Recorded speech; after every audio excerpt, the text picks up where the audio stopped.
This is the hydraulic lifter from a 944. It would be similar to a 928, a 944 8 valve. So the 928 was about the same for its 16 valve, and then a 4 valve for cylinder engine. So the 16 valve 944, 32 valve 928, I imagine would be a little smaller in diameter. So the point of the lifter is the camshaft lobe pushes on this top flat surface and moves the lifter. Ahí es donde presiona el árbol de leve. Up and down, and then this little button on the inside, this pushes against the top of the valve stem. And I've got a valve right over here. So here's a valve, right? It's the intake valve. So that little button pushes right against the top of the valve stem, pushes it up and down. This little button, on most lifters, if you push it, it's spring loaded. You can feel it give a little bit. And there's a hole in the side of the lifter. High oil pressure, oil goes into this hole. Oil pressure from the oil pump creates oil on the back side of this button, and the pressure makes it so that the button doesn't really depress much. And the idea is when this is assembled, that button will push, the valve will push that button down a certain amount, about halfway, and it'll keep it there. And then the hydraulic pressure the oil will come into the back of that little piston, and it will, support the back of that piston. So when the lifter moves it moves the valve. Old time valves had to be adjusted with like feeler gauges and little set screws or shims to get the right clearance between the tappet or the lifter and the valve. So, dando cuenta que la prueba más básica que pueden hacer al botador hidráulico es hacer presión en el punto donde apoya la válvula. Entonces, se supone que ustedes al hacer presión no se debería comportar como un cuerpo sólido, debería tener cierto empuje, ¿no es cierto? Deberían sentir ustedes el trabajo de ese resorte que ven ahí. Si está como un sólido, como si fuera un taqué mecánico, ese taqué hidráulico ya no sirve. I cut one open to see what it looks like on the inside, and this is what I've got.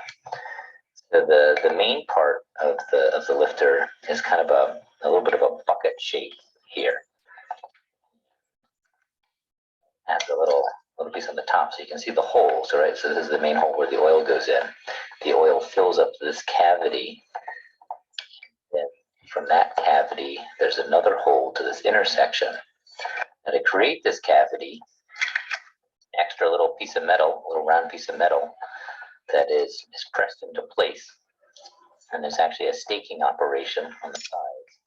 So they actually put this piece of metal on and crimp it in.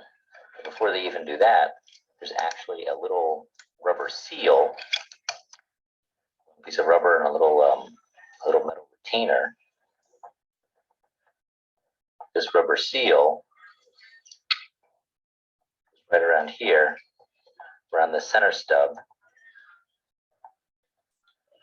so that when this little top plate, a little platform gets put in place, it creates a nice tight seal, so the oil pressure that's in this cavity doesn't leak out.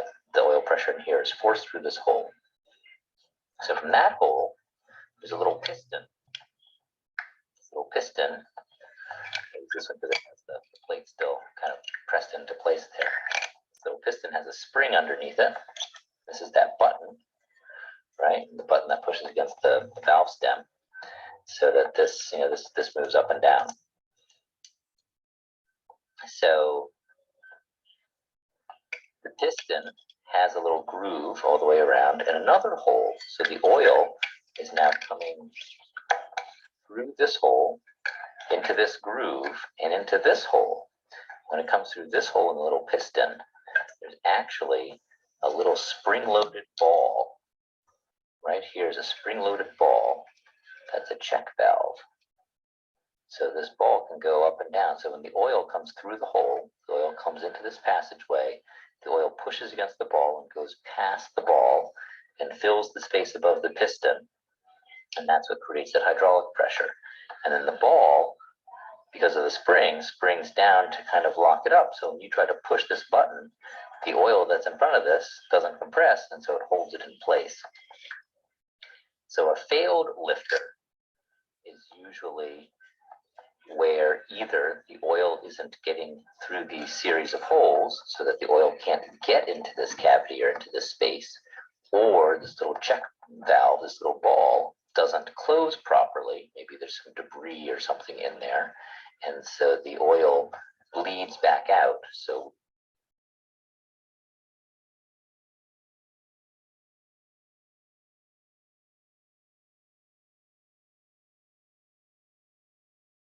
bien, ¿hay alguna duda respecto al trabajo de los botadores?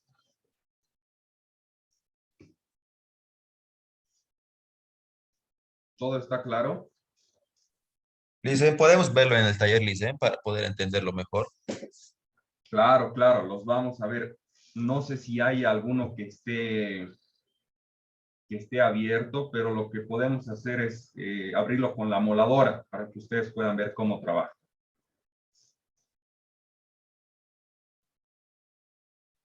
Bien, ahora nos vamos a pasar a ver el árbol de levas. Bien, el árbol de levas es una de las partes más críticas del motor a combustión interna. Es la pieza que determina cuándo los gases han de entrar a los cilindros, así como la cantidad de gases que van a entrar o salir de los cilindros. Controla también cuándo los gases quemados deben salir para dar una entrada a los gases frescos necesarios para la siguiente combustión. Decíamos que el árbol de levas es el componente que determina cuándo se abren las válvulas para que puedan entrar los gases que está mencionando en esta diapositiva. Del árbol de levas depende una gran cantidad de piezas vitales para el correcto funcionamiento del motor. Los elevadores que acabábamos de ver, las varillas o los empujadores, los balancines, las flechas de los balancines, las válvulas, los asientos de la válvula y los resortes de las mismas. Fíjense, en imagen tenemos un árbol de levas. En este caso, por ejemplo, no tenemos un engranaje intermedio para el distribuidor.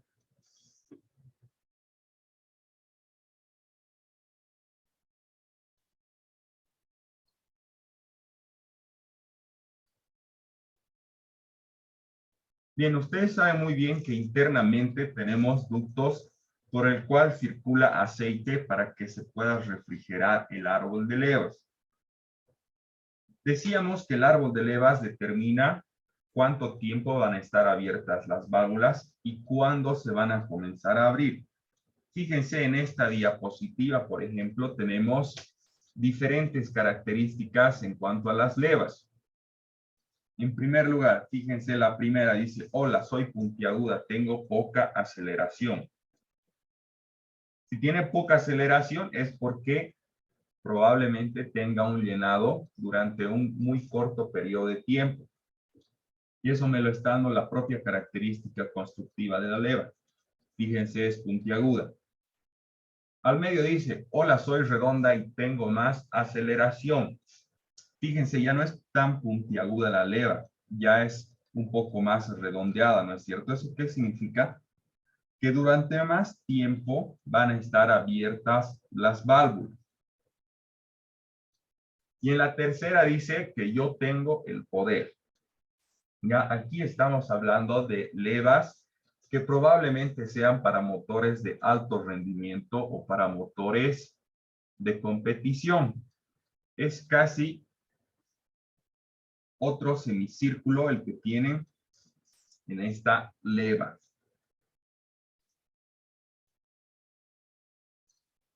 Bien, ¿cuál es la inspección y rectificación del árbol de levas? Eso lo vamos a revisar. Dice, comúnmente se piensa que no es conveniente rectificar el árbol de levas, porque se cree que al rectificar las levas, estas disminuyen su levante, ¿de acuerdo? Su levante, es decir, la alzada de las válvulas. Sin embargo, el levante de la leva no depende de su tamaño, sino de la diferencia entre su longitud total desde el talón a la nariz y el círculo básico de la misma. Fíjense en la primera imagen de la izquierda, tienen ustedes 3 dimensiones. En primer lugar, la de su círculo básico, que es este que tienen acá, y luego tienen esta otra que es de la leva propiamente. Entonces, para encontrar ustedes el levante de la válvula, tienen que restar la longitud total desde el talón hasta la nariz y restarlo del círculo básico. Entonces, tienen acá ustedes un levante de 4/10 de pulgada, ya, para este caso. En la figura número 2, imagínense que este árbol de levas ya se ha desgastado por el propio uso. Probablemente por una mala lubricación, por una mala calidad de aceite, entre otros. Entonces, fíjense que el levante ya no es el mismo. Acá teníamos .400 pulgadas y acá tenemos .380 pulgadas. Ha bajado 20 centésimas de pulgada el levante. Entonces, decíamos que también se pueden rectificar las levas. Fíjense, acá la longitud entre el talón y la nariz ya no es 1 pulgada. Ahora es menos. Pero el levante de la válvula sigue siendo las 4/10 de pulgadas que teníamos al principio. ¿Está claro?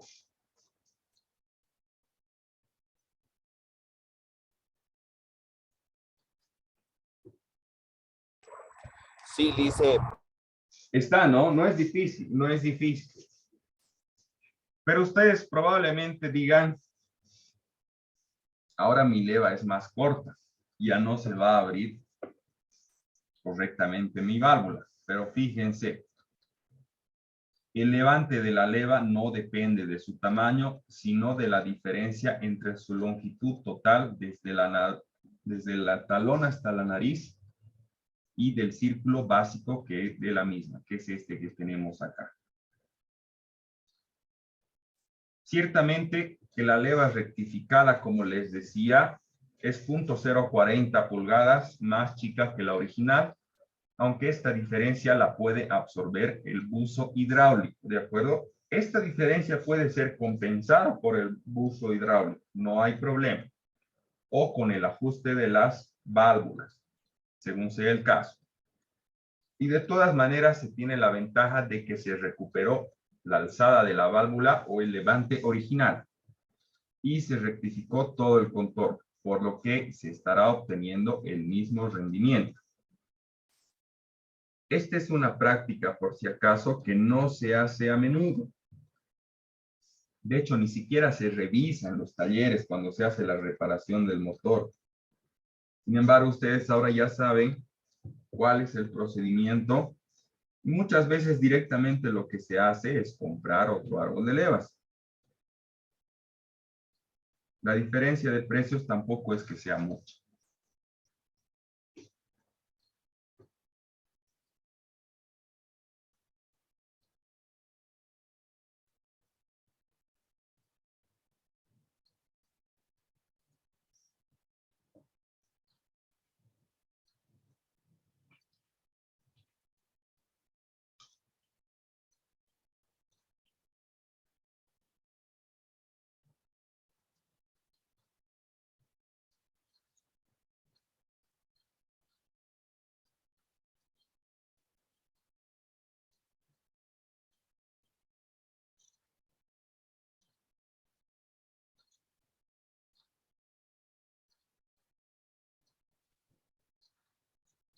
Hola, hola. ¿Se cortó?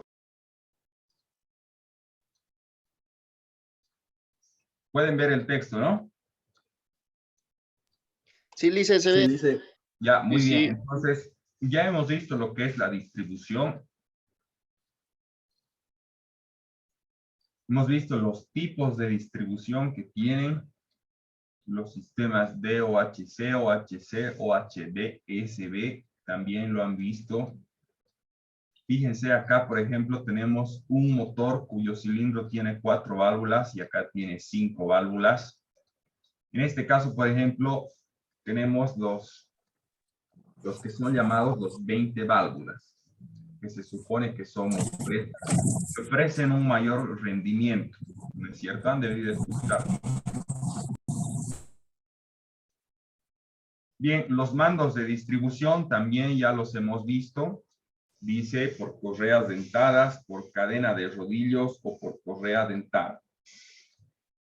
Cuando estemos hablando de mando de distribución directo, vamos a estar hablando de engranajes, ¿de acuerdo? Cuando estemos hablando de mandos de distribución indirecto, vamos a estar hablando de ruedas dentadas o de correas dentadas. Perdón, de correa dentadas o cadena de rodillo. Esos son los indirectos y los directos. Fíjense, por ejemplo, acá decíamos que tenemos un engranaje loco muchas veces. Este que ven ustedes acá que dice piñón intermedio, es un engranaje loco, ¿ya? No está acoplado a ningún elemento, simplemente transmite el giro. Tienen ustedes acá otro engranaje con una serie de piñones locos, transmisión por engranaje. Transmisión por cadena de rodillos, que también ya los hemos visto.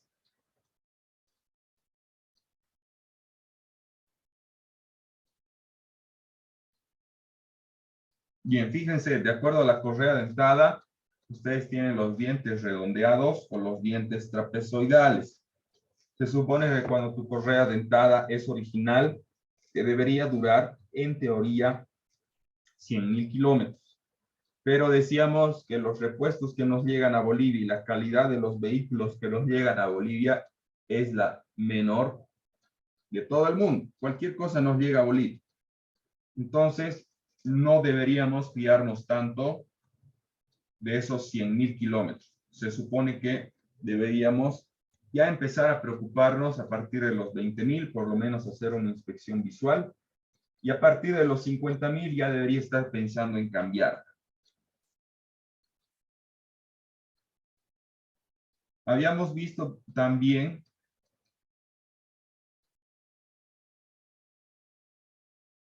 por ejemplo acá, fíjense el cilindro número 1 o el cilindro número 4 que están en punto muerto superior, están muy cerca de las válvulas.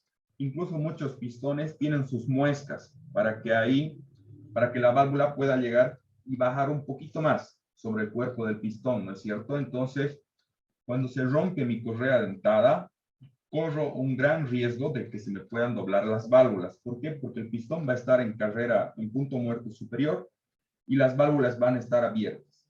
Entonces puede darse el caso de que haya una colisión y las válvulas terminen dobladas, ¿no? Entonces ahí ya necesariamente yo tendría que mínimamente sacar la culata. Y si es que mis pistones no están dañados, pues mi suerte va a ser de que no tenga que abrir el motor, es decir, el bloque de cilindro.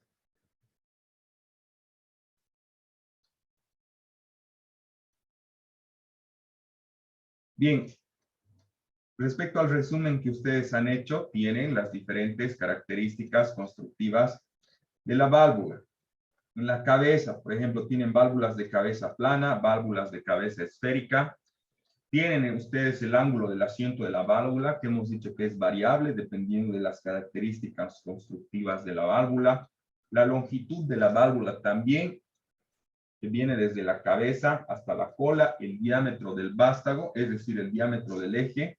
Y también habíamos dicho al comenzar la clase del día de hoy que hay muchas válvulas que tienen un alma de sodio. Esto es para fines de refrigeración, para poder disipar de mejor manera el calor que se genera.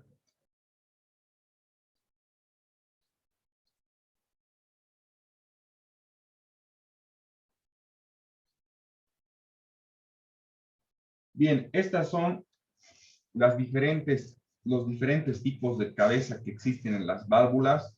Fíjense que tiene mucho que ver con el ángulo. tenemos en primer lugar la válvula esférica, la válvula de cabeza plana y la válvula de tulipa.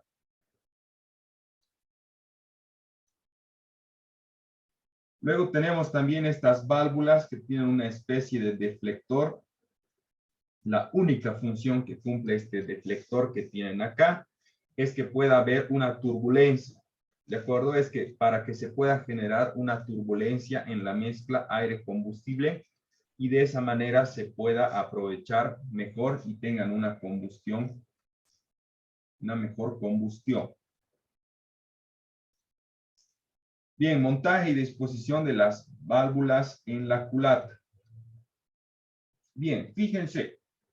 En esta parte ustedes tienen la culata, el cuerpo de la culata. Este orificio conducto que ven acá, si vamos a hablar de que esto es una válvula de admisión, esta va a ser tu lumbrera de admisión. Tienen ustedes acá la válvula y tienen la guía de válvula. Por si acaso estas guías de válvula pueden estar incluidas dentro de la propia culata o pueden ser piezas que se pueden extraer, como esta que tenemos acá, ¿de acuerdo? En la mayoría de los casos no tenemos guías de válvula, sino que la guía está incorporada a la propia culata. Después, respecto a los muelles. En muchos casos, ustedes tienen doble muelle, pero esto normalmente se va a ver en motores de competición. ¿Cuál es la función del segundo muelle? Es que pueda haber un retorno más rápido de la válvula. Es decir, tu motor está girando a tal número de revoluciones por el propio trabajo del árbol de levas.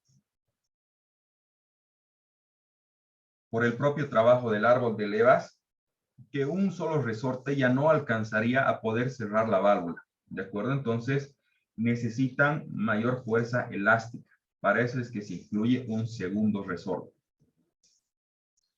En motores de turismo, en motores convencionales, muy difícilmente ustedes van a encontrar un motor que lleve doble muelle. Estos muelles, por si acaso, tienen una longitud. Cuando ustedes vayan a desarmar la culata o vayan a hacer una reparación de motor, deberían medir la longitud de este muelle y comparar con los datos que te da el fabricante. Bien, mucho cuidado cuando vayan a trabajar con esta parte. Lo primero que se pierde son los casquillos o los semiconos, ¿de acuerdo? Que son los encargados de sujetar el muelle junto con la válvula. Ya lo primero que se pierde son estas piecitas que ustedes ven acá.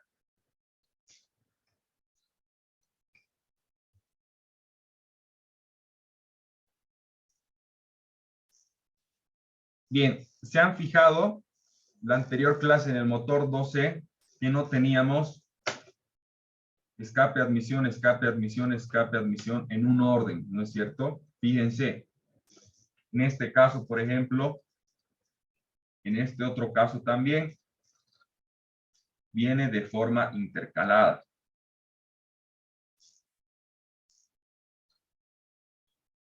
A ver, ¿qué dicen en el chat? Dicen Kevin Ibercondor. Ya te he puesto presente. Bien, esta es la disposición de las válvulas en la culata.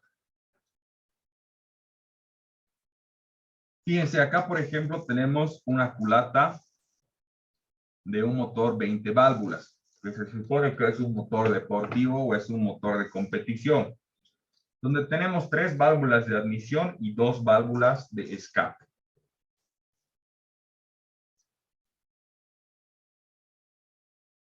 Bien, los asientos de válvula. Esto que ven acá, que estoy señalando, se supone que es mi asiento de válvula. Este asiento de válvula, en función del trabajo que se realiza, se va desgastando. Y eventualmente el cierre de la válvula ya no es hermético. ¿Qué es lo que se hace? se retira una porción de la propia culata, del cuerpo de la culata, y se lo reemplaza por lo que podríamos llamar un nuevo asiento, que no es nada más que un anillo de aluminio. ¿De acuerdo? Esto para reemplazar el asiento de la válvula. La válvula, por si acaso, habíamos dicho que tiene sus ángulos. Entonces, si ustedes tienen una presión de compresión baja, no sé si han realizado alguna vez la prueba de compresión, no necesariamente puede ser porque tus anillas ya estén desgastadas. Porque, ¿qué es lo que te va a generar la hermeticidad en un cilindro? ¿De qué manera tú vas a tener una mayor compresión? En primer lugar, Las válvulas. las válvulas, muy bien. Las válvulas junto con las anillas. ¿De acuerdo? Válvulas y anillas te van a dar una hermeticidad en tu cilindro y vas a poder generar una mayor presión de compresión. Ahora, si tus válvulas no están asentando bien y tus anillas están bien, puedes perder compresión y viceversa. Si tus anillas están mal y tus válvulas están bien, puedes también tener una baja presión de compresión. De manera general, bueno, ya lo han debido ver, pero les comento, una buena presión de compresión está por encima de los 120 PSI. ¿De acuerdo? 120 hasta 130, digamos, hacia arriba, ya es una buena presión. Entre 120 y 130 es una presión aceptable, ¿de acuerdo? Para un motor nuevo, una presión de compresión estaría cerca de los 150 hasta 160 libras o PSI. Entonces, decíamos que si no van a tener un buen asentamiento de la válvula, no van a tener una buena presión de compresión. Lice, ¿Sí? en Adelante. algunos videos que he visto, hacen el debaste de la cierre de las válvulas con una pasta de debaste. Eso sería correcto, Lice, para que tenga un mejor cierre de las válvulas. Sí, es una práctica también que se realiza. Les voy a mostrar no sé si lo han hecho en motores 1. ¿Lo han hecho? No, Lice, no lo hicimos. Ya, les muestro.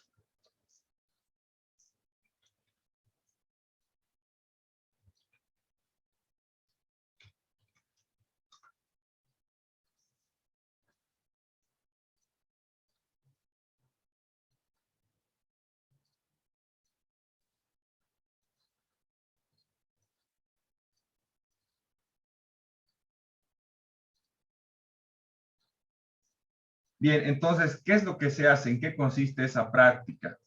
Hay una pomada o una pasta para desgastar. ¿De acuerdo? Esta pasta, perdón, Perdón, Lice, perdón. Siga, Lice. ya, no hay problema, no hay problema. Es esta que tenemos acá, ¿de acuerdo? Normalmente esta es la presentación de esta pasta. Por un lado tienen la de grano grueso y por otro lado tienen la de grano fino. Entonces, ¿qué es lo que se hace? Fíjense acá, en esta imagen, se coloca la pasta, en primer lugar, gruesa. Y agarran la válvula del otro lado con una herramienta o con una manguerita o un chupón, como quieran llamarlo, del otro lado de la válvula, y empiezan a hacer girar, como si fuera un fósforo, ¿no es cierto? Como si estuvieran prendiendo fuego en el bosque. Empiezan a hacer girar la válvula desde el otro lado. Entonces, ¿cuándo ustedes van a realizar esta práctica? Cuando lógicamente cambien las válvulas. Si las válvulas van a ser las mismas, si solo han hecho, por ejemplo, un cambio de anillas o han hecho una verificación, no necesitan hacer esta práctica. El asiento va a ser siempre el mismo. Es por esa razón que está completamente prohibido cambiar las válvulas. Siempre que ustedes vayan a desarmar, tienen que indicar claramente a qué cilindro pertenece. ¿De acuerdo? Y cuáles son de admisión, cuáles son de escape, etc.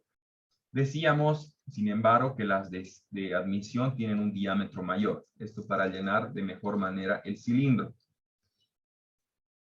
Pero, ¿en qué consiste la práctica? Les decía, ponen pasta gruesa en primer lugar, agarran su válvula nueva, y lo que van a hacer es empezar a darle giro, ¿de acuerdo? Una vez que le hayan dado unos, por ejemplo, ¿no? Unos 5 minutos con esta pasta, entonces lo limpian muy bien con gasolina y pasan a la pasta fina, ¿de acuerdo? Les decía, a ver si es que no me dejo entender. Colocan la válvula y lo que van a hacer es del otro lado empezar a hacer esta operación con un chupón, con una manguera, etcétera, ¿no? Entonces le van dando y a medida que le van haciendo esto con la válvula, le van dando golpeteos, es decir, sube y baja, sube y baja.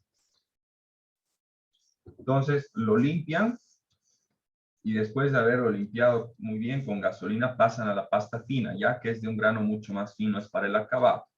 Entonces lo propio, le dan unos 5 minutos haciendo este movimiento y eventualmente dando golpeteos, es decir, subiendo y bajando la válvula.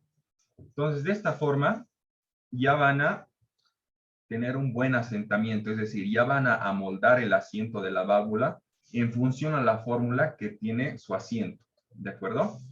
Esa es la práctica que se realiza y normalmente se realiza cuando tú le cambias las válvulas a tu culata. ¿Está claro? Sí, Lice. Ya, muy bien. Entonces, nuevamente voy a cortar esta sesión y nos vamos a dar 5 minutitos.